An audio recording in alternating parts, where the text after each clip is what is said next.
ఆమేన్. ప్రియమైన దైవజనాంగమా, యేసుక్రీస్తు ప్రభువారు ఈ భూమి మీదకి వచ్చినప్పుడు రకరకాల బాధ్యతలు కలిగి వచ్చారని చాలా సందర్భాల్లో మనం నేర్చుకున్నాం. ఆయన ఒక బాధ్యతతో రాలేదు, రకరకాల బాధ్యతలు యేసు ప్రభువారి భుజస్కంధాల మీద మోపబడ్డాయి. ఏమ రైట్? రైట్. ఆయన ఈ భూమి మీదకి వస్తున్నప్పుడు భక్తులు ఆయనను ఏ విధంగా మనకి పరిచయం చేశారు అని ఆలోచిస్తే, మొట్టమొదట బాప్తిస్మం ఇచ్చి యోహాన్ అంటాడు, ఇదిగో లోక పాపాన్ని మోసుకొని పోయే దేవుని గొర్రెపిల్ల అంటాడు. లోక పాపాన్ని మోసుకొని పోయే దేవుని గొర్రెపిల్ల. యేసుక్రీస్తు ప్రభువుని ఎప్పుడైతే గొర్రెపిల్లగా పోల్చాడో అక్కడ నుంచి యేసు ప్రభువు కూడా మాట్లాడుతూ తనను తాను ఒక కాపరిగా చెప్పుకున్న సందర్భాలు కూడా ఉన్నాయి. నేను గొర్రెలకు మంచి కాపరిని అని చెప్పుకున్న సందర్భాలు కూడా ఉన్నాయి. అంత మాత్రమే కాకుండా అదే యేసుక్రీస్తు ప్రభువారు మనల గురించి మాట్లాడుతూ మీరు నేను మేపే గొర్రెలు అనడం. అంత మాత్రమే కాకుండా లాస్ట్లో పేతురుతో, యోహాను సువార్త లాస్ట్లో పేతురుతో చెబుతూ, నువ్వు నిజంగా ప్రేమిస్తున్నావా? ఎస్ మై లార్డ్, నేను నిన్ను చాలా ఎక్కువగా ప్రేమిస్తున్నాను అని అంటే, నా గొర్రెల్ని మేపు అనడం, నా గొర్రెల్ని కాయము అనడం, ఇవన్నీ చూస్తాం. ఇప్పుడు సోషల్ మీడియాలో ఎక్కువ శాతం మనం చూస్తుంటే క్రైస్తవులు కనబడగానే ఏమంటున్నారు చాలామంది? గొర్రెలు అని పేరు పెట్టారు. యాక్చువల్లీ గొర్రెలు అనగానే దానికి 2 లక్షణాలు ఉంటాయి. గుడ్డిగా పోవడం, రెండోది ఎవరికి కీడు చేయని సాధు స్వభావం కలిగి ఉండడం. ఇందులో దేన్ని తీసుకోవాలి? యేసు ప్రభువారు ఏ కాన్సెప్ట్తో గొర్రెలు అని ఉంటారు? గుడ్డిగా పోతున్నందుకు అని ఉంటారా? సాధు స్వభావం కలిగి ఉన్నందుకు అని ఉంటారా? సాధు స్వభావం కలిగి ఉన్నందుకు అని ఉంటారు. రెండో కాన్సెప్ట్, లోకపాపాన్ని మోసుకుని పోయే దేవుని సింహం పిల్ల అనొచ్చు కదా. లోక పాపాన్ని మోసుకుపోయే దేవుని సింహం పిల్ల అంటే మనం ఏమైనా కాదంటామా అనంగా. కానీ లోక పాపాన్ని మోసుకుపోయే దేవుని గొర్రె పిల్లని ఎందుకు అనాలి? అదొక డౌట్ రావాలి మనకి. ఇప్పుడు యోధా గోత్రపు కొదమ సింహం అన్నాడు ప్రకటన గ్రంథంలో, మనం ఏమైనా కాదన్నామా? కాదనలేదు కదా, ఒప్పుకున్నాం కదా, బాగుంది. యోధా గోత్రపు కొదమ సింహం భలేగా ఉంది అనుకొని యోధా గోత్రపు కొదమ సింహం అని చెప్తున్నాం. మరి అదే యోధా గోత్రపు కొదమ సింహం గురించి బాప్తిస్మిచ్చి యోహాన్ నోట వెంట పలికించినప్పుడు కూడా ఆయన దేవుని కొదమ సింహం, లోక పాపములు మోసుకొని పోయే దేవుని కొదమ సింహం అంటే మనం ఏమైనా కాదంటామా? కాదనం కదా. ఇప్పుడు గొర్రెపిల్ల అన్నందుకు ఏమైనా మన పరువు పోతుందా? 100 మంది 100 సార్లు విమర్శిస్తున్నారు కనుక, 100 మంది 100 సార్లు వెక్కిరిస్తున్నారు కనుక మన పరువు పోతుందని ఒకవేళ ఎవరైనా అనుకుంటే వాళ్ళొక ఇల్యూజన్లో చిక్కుకున్నారని అర్థం, వాళ్ళొక మాయలో చిక్కుకున్నారని అర్థం. వాళ్ళకి అర్థం కాలేదు, ఇది అర్థం కాలేదు, అందుకే వాళ్ళు ఆ మాయలో ఉన్నారు. కొంతమంది సమాజం యొక్క ప్రభావం పడ్డప్పుడు దానికి లోనైపోతారు. సమాజం ప్రభావం పడుతుంటుంది, పడ్డప్పుడు లోనైపోతారు. లోనయ్యి అదేదో తప్పులాగా, అదేదో గిల్టీలాగా, ఏదో పాపం చేసేసినట్టుగా దాచేసుకోవాలనుకుంటుంటారు. దాని నుంచి దాచబడాలి అని పరిగెడుతుంటారు. నువ్వు దాచబడాలని పరిగెత్తుతున్నంతసేపు ప్రతోడు నీ మీద రాళ్ళేస్తానే ఉంటాడు, ప్రతోడు నిన్ను వెక్కిరిస్తానే ఉంటాడు, ప్రతోడు నిన్ను ఎద్దేవా చేస్తానే ఉంటాడు. ఇంతకీ నువ్వు అంగీకరిస్తున్నట్లు లెక్కది. నిన్ను ఎవడైనా చులకన చేస్తుంటే నువ్వు దాన్ని చులకనగా ఫీల్ అవుతున్నావు అంటే దాన్ని నువ్వేం చేస్తున్నట్టు? అంగీకరిస్తున్నట్టు, ఒప్పుకుంటున్నట్టు లెక్క, యాక్సెప్ట్ చేస్తున్నట్టు లెక్క. ఇప్పుడు నేను మీకు ఒక విషయం చెప్తాను. నా చిన్నతనంలో నేను అనుభవించినవి చెప్తున్నాను సుమా, ఇప్పుడంటే ఎవరిని కేర్ చేయను. నా చిన్నతనంలో మా అమ్మ చర్చికి వెళ్ళేది, మా నాన్న రాముడి గుడికి వెళ్ళేవారు. చాలాసార్లు చెప్పాను మీకు. నాన్న ఏమో హిందువు, అమ్మ ఏమో క్రైస్తవురాలు. అప్పుడు మా అమ్మని వాళ్ళ పుట్టింటి వాళ్ళు ఎవరైతే ఉన్నారో వాళ్ళు, నువ్వు మా ఇంటికి రాకు, ఎందుకంటే నువ్వు మతం తీసుకున్నావట, మతం తీసుకుని ఎక్కడెక్కడికో తిరుగుతున్నావట అంటే వాళ్ళందరి దృష్టిలో యేసు ప్రభు అనగానే ఎలాంటి దృక్పథం ఉండేదంటే, ఆయన తక్కువ స్థాయి వాళ్ళ దేవుడు, మన దేవుడేమో ఎక్కువ స్థాయి వాళ్ళ దేవుడు, కనుక ఈ తక్కువ స్థాయి దేవుడిని మనం నమ్మకూడదు. ఎంత చండాలమైన నీచమైన దృక్పథానికి దరిద్రులందరూ అలవాటుపడ్డారంటే, చాలామందికి సోకాల్డ్ పీపుల్ గురించి చెప్తున్నాను, వాళ్ళు అలవాటుపడ్డారంటే ఈ యేసు ప్రభు కులం తక్కువ వాళ్ళ దేవుడు, ఇంకో దేవుడు ఎవరైనా ఉంటే ఆ దేవుడేమో కులం ఎక్కువ వాళ్ళ దేవుడు అన్నట్టుగా చిత్రీకరించేవారు. దాన్ని చాలామంది నమ్మేశారండి. నిజం, అడాప్ట్ చేసేసుకున్నారు.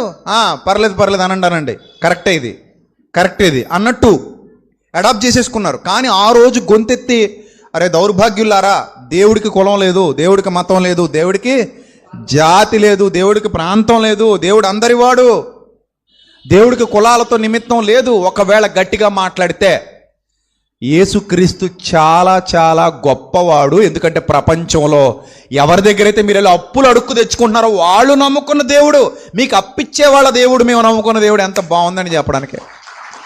ఆ రోజుల్లో ఎవడు చెప్పలేదు అలాగా. అలా చెప్పుండి ఎంత బాగుంటుంది. మీరు ఎవరి దగ్గర అయితే అప్పులు అడుక్కు తెచ్చుకుంటారో, మీరు ఎవరికైతే బాకీ పడ్డారో వాళ్ళందరూ నమ్ముకున్న దేవుడే మేము నమ్ముకున్న దేవుడు. భలే ఉంది కదా, అవునా కదా? మరి అలా గౌరవంగా అంటే అది కరెక్ట్ ఆన్సర్ కూడా కాదు. నా దృష్టిలో అది కరెక్ట్ ఆన్సర్ కాదు, వాళ్ళకి అదే కరెక్ట్ ఆన్సర్. అర్థమవుతుందా? వాళ్ళ పాయింట్ ఆఫ్ వ్యూలో కుక్క కాటుకు చెప్పు దెబ్బ అన్నట్టు వాళ్ళ పాయింట్ ఆఫ్ వ్యూలో that is the right answer. మన బిబ్లికల్ వేలో that is not right answer. నేను అది కూడా మీకు క్లారిటీ ఇస్తున్నాను. కానీ వాళ్ళు అలాంటి చెత్త భావజాలం కలిగి ఉన్నారు కాబట్టి వాళ్ళకి చెప్పేటప్పుడు అరే ఇంత చండాలంగా ఆలోచిస్తారా మీరు, ఓకే అయితే ఇదే రైట్ ఆన్సర్ అన్నట్టు అనమాట. సో చిన్నప్పుడు నేను నిజంగా మా అమ్మ చర్చికి రమ్మంటే ఆ ఒక్క కారణం చేత వెళ్ళకుండా ఆగిపోయేవాడిని నేను. నేను పచ్చి నిజం చాలాసార్లు నేను దేవునికి క్షమాపణ కూడా చెప్పుకున్నా. ఇలాంటి భావజాలం ఉండేది నాకు చిన్నప్పుడు. ఎందుకు భయం? ప్రతి ఒక్కడు ఎద్దేవా చేస్తున్నాడు, ప్రతి ఒక్కడు హేళన చేస్తున్నాడు, ప్రతి ఒక్కడు అవమానంగా మాట్లాడుతున్నాడు నన్ను. ఆ అవమానం వల్ల ఏమో మా చుట్టాలు కొంతమంది ఇంకా చీప్గా మాట్లాడుతున్న వాళ్ళు కొందరు ఉండేవారు, అందరూ కాదు, కొందరు. ఈ అవమానం దీన్ని నిజంగా ఎందుకు ఎలాగంటే అడాప్షన్, ఒక అబద్ధాన్ని మనం ఏం చేసాం, తీసేసుకున్నాం. ఇప్పుడు అలాగే మీలో చాలామంది ఒక అబద్ధాన్ని తీసేసుకుంటున్నారు. గొర్రెలు అంటే అవునవును మేము అందరం గొర్రెలమే. ఎందుకు గొర్రెలు? ఒక మోసలో వెళ్ళి గోతలు పడిపోతారు కాబట్టి గొర్రెల. ఆ పాయింట్ ఆఫ్ వ్యూలో తీసుకోవాలా? గొర్రెలు అనగానే ఇది అవమానంగా భావించేవాళ్ళు. గొర్రెలు అన్నాడండి మమ్మల్ని. అతను ఎవడ పిచ్చి ఆయన ఉంటాడు కదా, రాధా మనోహర్ దాస్, ఎప్పుడు కూడా గొర్రెలు అంటుంటాడు, ఎడారి మతాలు అంటాడు. నన్ను అడిగితే మరి మన దేశంలో కూడా థార్ ఎడారి ఉంది, రాజస్థాన్లో పెద్దది. అది ప్రపంచంలోనే అతిపెద్ద ఎడారుల్లో ఈ ఎడారి కూడా ఉందా లేదా? థార్ ఎడారి ఎక్కడుంది? అది రాజస్థాన్లో ఉంది. మరి రాజస్థాన్లో మన దేశమేగా, మరి అతను ఏ మతం అనాలి ఇప్పుడు?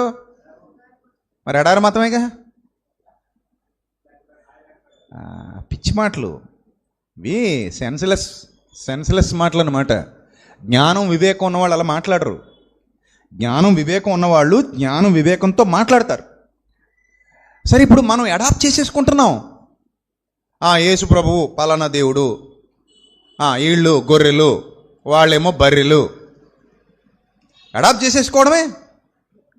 అస్సలు అడాప్ట్ చేసుకోవద్దు. నేను చెప్తున్నాను, జాగ్రత్తగా వినండి. ఇప్పుడు గొర్రె అన్న పదం వాడినప్పుడు ఎందుకు వాడారు ఇది మనకు తెలియాలి. ఎందుకు వాడారు గొర్రె అన్న పదాన్ని? ఎందుకు వాడారంటే సెన్స్లెస్గా, బ్రెయిన్లెస్గా ఎందులో పడితే అందులో పడిపోతారు అనే కాన్సెప్ట్లో వాడలేదు. మరి ఎందుకు వాడారు ఆ పదాన్ని? ఎందుకు వాడారు? పూర్వకాలం నుంచి కూడా నాటి అనాగరిక జీవనం ఏదైతే ఉందో అప్పటి నుండి కూడా బలి సమర్పించడానికి, పాప ప్రక్షాళన గావించడానికి, ఒక మనిషి యొక్క పాపాన్ని పరిహరించే ఉన్నత స్థాయి గౌరవాన్ని దేనికి ఇచ్చారు తెలుసా? గొర్రె పిల్లకి ఇచ్చారు. ఒక వ్యక్తి వెళ్ళి తన చేతులు ఆ గొర్రె పిల్ల మీద మోపితే, నా పాపములన్నీ దీని మీద మోపుతున్నాను, ఇది నా పాపాలు భరిస్తుంది, ఈ మూగ జంతువు నా పాపాలు భరిస్తుంది, ఇది నాకు ఆహారంగానూ ఉపయోగపడుతుంది. మాంసం తినేవారు పూర్వం నుండి కూడా. గొర్రె మాంసం ఫేమస్. ఇప్పుడు కూడా దూపుడు గొర్రె అని చెప్పి బాగానే లాగుతారు, అనేవాళ్ళు కూడా లాగుతారు, తింటారు వీళ్ళందరూ. బాగానే తింటారు వీళ్ళు, కడుపు నిండా పేగల దాకా తింటారు బిర్యానీలు చేసుకొని. సో దాని మీద మోపి నా పాపాలు ఇది భరిస్తుంది అని చెప్పి ఆ గొర్రెపిల్లని ఏం చేసేవారంటే బలిచ్చేవారు. అది బలి సంప్రదాయం.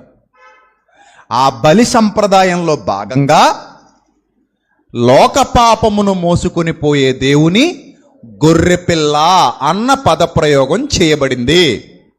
అందరూ గుర్తుపెట్టుకోవాలి. ఊరికే నోరు లేనోళ్ళని, ఊరికే ఎందుకు పనికిరానోళ్ళని అనలా. ఆ గొర్రె జాతిలోనే మగత కూడా ఉంటుంది.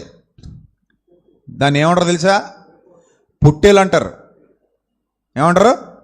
పుట్టేలు, గొర్రె పుట్టేలు అంటారు. అది మామూలు దీనికిలా ఉండదు. మరి అది ఎలా ఉంటుంది?